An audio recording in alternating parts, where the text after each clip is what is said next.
Oh, sure.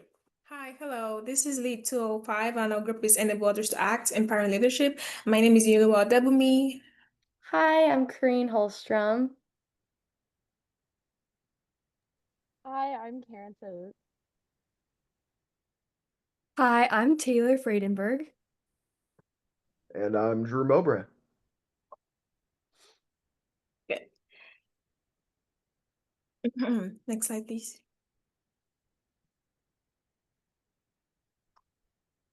Okay, what makes a leader truly effective? Is it their ability to strategize, inspire, or take command? Or is it something deeper, the ability to empower others to lead and act with confidence? Quizzes and puzzles outline 5 practices of exemplary leadership, which is model the way, inspire, a shared vision, challenge the process, enable others to act, and encourage the heart. So each practice basically contributes to something vital to leadership success. But today we are focusing on a principle at the heart of collaboration and impact, which is enable others to act. And this practice is basically about building trust, encouraging shared ownership, and creating conditions where people feel empowered to lead. So throughout our presentation, we'll walk you through what it means, why it matters, how we plan to apply it in our work, and what key leadership lessons we've uncovered along the way. With that, I'll hand it off to Taylor to dive into the what section. Okay, so what is enabling others to act about? So enabling others is basically a piece of 5 steps to become a better leader, and enabling others to act is specifically about fostering collaboration and strengthening others. So in a greater sense, the book Dugan says fostering collaboration by building trust and facilitating relationships, and strengthening others by increasing self-determination and developing competence.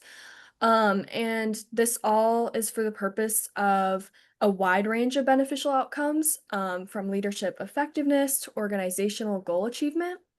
And the outcomes are derived due to increases in perceived credibility of the leader, resulting from these 5 practices.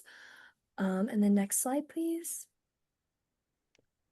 So, what do experts say about enabling others to act? So, in our course text from Dugan, it says that the 5 practices as universal capabilities or capacities, but does not clearly state how they interact with one another. So, the book kind of critiques it. It does say that each 5 practices are unique but interrelated. However, it questions whether this is too absolute or just too easy of an answer. And then in contrast to that, um, a course text from Daher says that this model is extremely important. Research shows that strong leadership at all institutional levels fosters student success, faculty engagement, and organizational innovation. So what does this all mean? Basically, our chosen course readings are slightly skeptical of a cure-all, but there's plenty of outside articles that praise the method and the purpose behind it. And when both of these ideas are integrated, it's clear that this method will be most helpful if you put in the time to research and figure out how to implement it. Now I'll hand it off.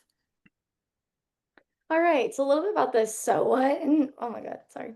Why enabling leaders to act is so important. So we really felt as a group that leadership is just as much about empowering those around you as it is to empower yourself. So, to have a successful team, a career, or an environment, one must be able to work collaboratively with others and uplift their constituents in the process.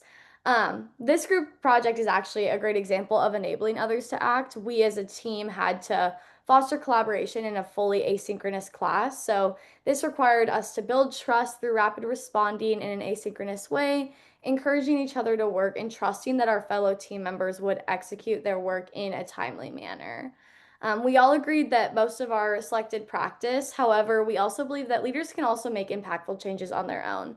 Kind of connecting to what Taylor shared before, there's not a one size fits all model to leadership. And in collaborative workspaces, leadership does involve building trust and engaging others, which is where enabling others to act really comes in. Any career field in a workspace requires enabling others to act, from a business owner to an IO psychologist, like my personal career path. Any space where projects and impactful work has to be done requires joint efforts and synergies that come together to form a team. Teams can only truly be successful as outlined in our practice if everyone feels that their work is valued, trust is formed, and leaders are really able to strengthen each other in the process. Connecting this to other pieces of work that we found through the Harvard Business Review, this quote I found really impactful. It's inspiring leaders are visionary. They see the big picture and offer an optimistic, meaningful view of the future. This fulfills the human need for meaning and purpose. Inspiring leaders are exemplars of desired behavior. So, connecting that to our practice, exemplary leaders really work to strengthen others to ensure that the team is functioning to the best of its ability. Leaders should really be able to inspire others to be better and model this behavior that they want to see from their team. Connecting this back to our group project, we want to see the work in others that we're kind of putting in ourselves.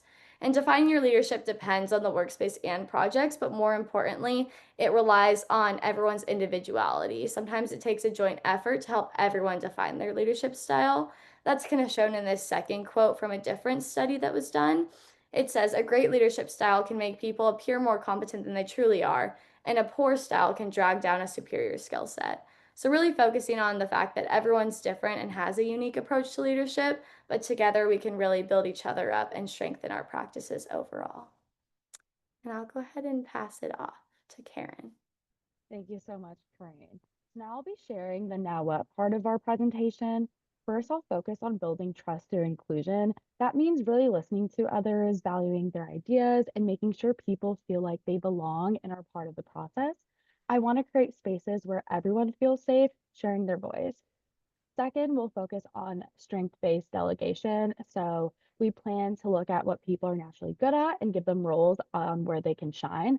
I'll also give them the freedom to do the work in their own way because that builds confidence and helps everyone grow on the long run.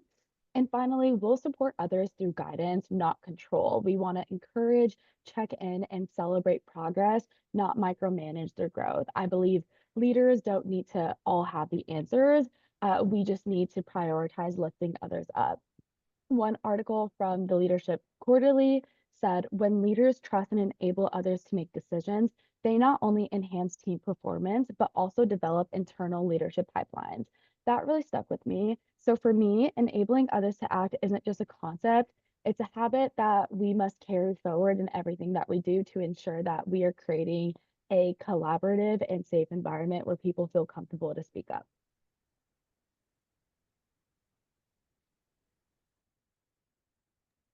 Yeah, basically just to wrap things up, what we learned is that leadership isn't about doing it all yourself. It's about helping others believe they can. When leaders build trust and empower people, it leads to stronger teams, more confidence, and long-term success. Real leadership change, real leadership inspires change by creating space for others to grow and lead to. Thank you.